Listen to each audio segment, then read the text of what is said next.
Samajwadi party के कद्दावर नेता आजम खान के द्वारा बनाई गई मोहम्मद अली जौहर यूनिवर्सिटी के ठीक बाहर हम मौजूद हैं और ये वही यूनिवर्सिटी है जिस पर अब संकट के बादल डगमगा रहे हैं, क्योंकि इसके अंदर में 40 भवन है जिसमें से 38 भवन पर अवैध रूप से निर्माण है, जिसमें साफ तौर पे अब उनको जिलाधिकारी रामपुर के द्वारा तोड़ने का आदेश दे दिया गया। 15 दिन के अंदर में अगर यूनिवर्सिटी प्रबंधन खुद उन निर्माण को नहीं तोड़ती, 38 भवनों को नहीं तोड़ती है जिन पर अवैध रूप से निर्माण हुआ है, उसके बाद 15 दिन के बाद अगर नहीं खुद प्रबंधन कमेटी यूनिवर्सिटी की अपने आप एक्शन लेती है तो उसके बाद सीधा यहाँ पर बुलडोज़र की कार्रवाई देखने को मिल सकती है। आरडीए यानी कि रामपुर विकास प्राधिकरण की ओर से बड़े पैमाने पर कार्रवाई की जाएगी। जिलाधिकारी ने साफ तौर पर कल आदेश दे दिया और जब से जिलाधिकारी ने आदेश दिया है तब से लेकर अब तक तमाम जो सियासत है वो इस पर होती हुई नज़र आ रही है। बात अगर आजम खान की जाए तो लगातार आजम खान की जो मुश्किलें हैं वो बढ़ती हुई नज़र आती हैं। आजम खान को एक मामले में राहत मिलती है तो वहीं दूसरे किसी मामले के अंदर में आजम खान की मुश्किलें बढ़ जाती हैं, उनको सज़ा हो जाती हैं। और जब आजम खान के सपनों की बात आती है तो आजम खान के सबसे बड़े सपने इसी विश्वविद्यालय को लेकर थे। आजम खान का सबसे पहला सपना था कि ये यूनिवर्सिटी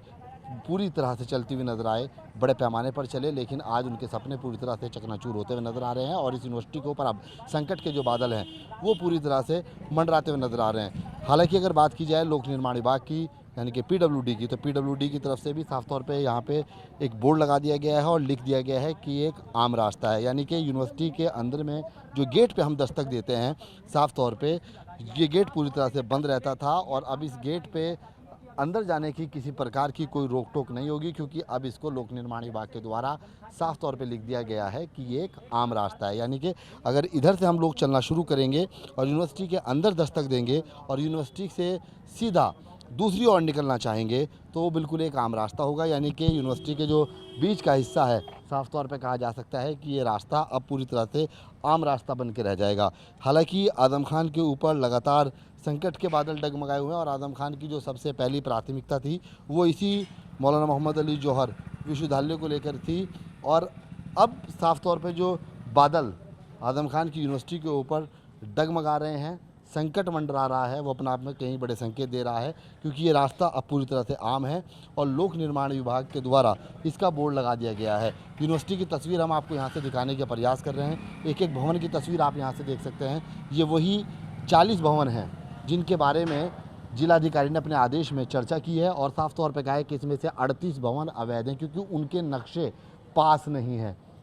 हालांकि आरडीए की अगर बात की जाती है यानी कि रामपुर विकास प्राधिकरण की बात की जाती है तो 2024 में आरडीए पूरी तरह से अपने आप में रामपुर के अंदर विकसित हुआ और ये यूनिवर्सिटी उसी आरडीए के तहत आती हुई नजर आई। लेकिन उससे पहले की अगर बात की जाए जहां से 2 बिल्डिंग की परमिशन है, 2 भवनों की परमिशन है, वो जिला पंचायत के द्वारा नक्शे पास कराए गए हैं। यानी कि साफ तौर पे कहा जा सकता है कि आजम खान को पूरी तरह से नियम कानून सब मालूम थे, इसीलिए उन्होंने 40 भवन में से 2 भवन की जो नक्शे की स्वीकृति है, मानचित्र की स्वीकृति है, वो साफ तौर पे करा ली थी। हालांकि अब देखना ये होगा कि आजम खान के ऊपर लगातार डगमगाते हुए बादलों के संकट और इस यूनिवर्सिटी के ऊपर छाता हुआ अंधेरा ये अपने आप में कई बड़े संकेत दे रहा है। 15 दिन के अंदर में अगर यूनिवर्सिटी प्रबंधन की ओर से किसी ऊपरी अदालत के अंदर में अपील नहीं की गई या स्टे नहीं लिया गया, इस आदेश के ऊपर जो जिलाधिकारी ने जारी किया रोक नहीं लगती है न्यायालय की ओर से, तब लगातार बुलडोज़र का एक्शन देखने को मिल सकता है। साफ तौर पे कहा जा सकता है कि वक्त जो है वो जब इंसाफ की चौखट पे आके दस्तक दे जाता है तब ऊंची ऊंची इमारतें अपने आप सवालों की जद में आ जाती हैं और ये यूनिवर्सिटी अपने आप इस बात के संकेत दे रही है कि अब ये सवालों के घेरे में है और इस पर कानूनी शिकंजा पूरी तरह से कसा जाना तय माना जा रहा है। मात्र 15 दिन का समय है, 15 दिन के बाद यहाँ पर बड़ी कार्रवाई प्रशासन की ओर से देखने को मिल सकती है।